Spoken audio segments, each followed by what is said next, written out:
to holding a future Olympic Games in China. An IOC meeting being held in Lausanne heard a report from a representative of the Association of International Sports Federations, who recently visited China on behalf of the association. The report said China's application for admission to the International Olympic Committee was conditional on the expulsion of Taiwan from the IOC.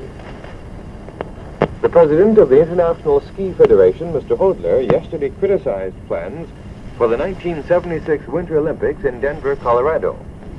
Mr. Hodler told journalists in Lausanne that the proposed sites for the Nordic and Alpine ski events were both more than 100 miles from Denver and would cause severe transport problems. The Swiss international airline Swissair will mark the 50th anniversary of the first international flight from Swiss territory with a special flight by an old military aircraft. The plane, a Junkers Ju-52 with 3 engines, will fly from Geneva to Zurich and Nuremberg in West Germany and back on the 1st of June. It will carry more than a ton of special mail.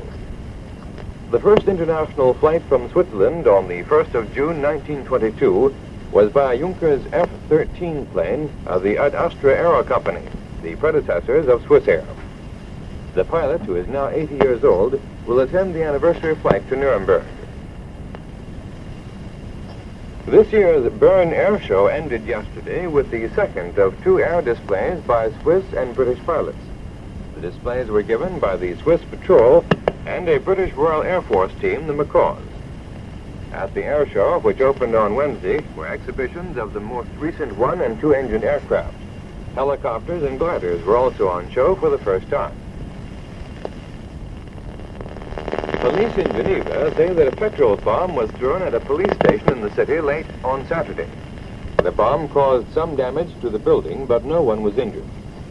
The police say they believe the attack was linked with a clash in Geneva on Saturday between supporters and opponents of the South Vietnam government who demonstrated in the city. A police spokesman said 1 man was arrested following the demonstration. Stricter regulations are coming into force on the 1st of June in Switzerland concerning the use of pharmaceuticals, particularly antibiotics, in fodder.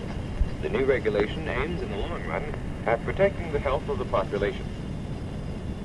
That was the news. Ken Lucas reported.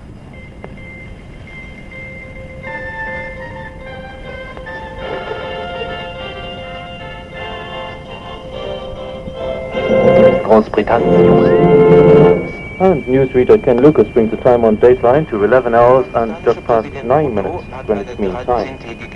United States pilots in North Vietnam, they're considered war criminals by the North Vietnamese, but they should be treated as prisoners of war, says a delegation of the National League of Families of Missing American Soldiers in Southeast Asia. The delegation was in Geneva recently to speak with representatives of the International Red Cross, the League of Red Cross Societies, and the International Commission of Jurists. Here's David Egley to speak about the work of the members of the National League. An important aspect of their efforts, they believe, is the bringing of public opinion to bear on this issue. And since this concerns respect of the 1949 Geneva Conventions, delegations of the families talk frequently to the International Red Cross in Geneva. Mrs. Stephen Hansen of this National League of Families had this to say on the validity of these contacts. I think perhaps one of the most important aspects in our meeting with the International Red Cross representative was the fact that the ICRC at the present time considers North Vietnam to be in complete violation of the convention since their March statement wherein they described American men as prisoners of war.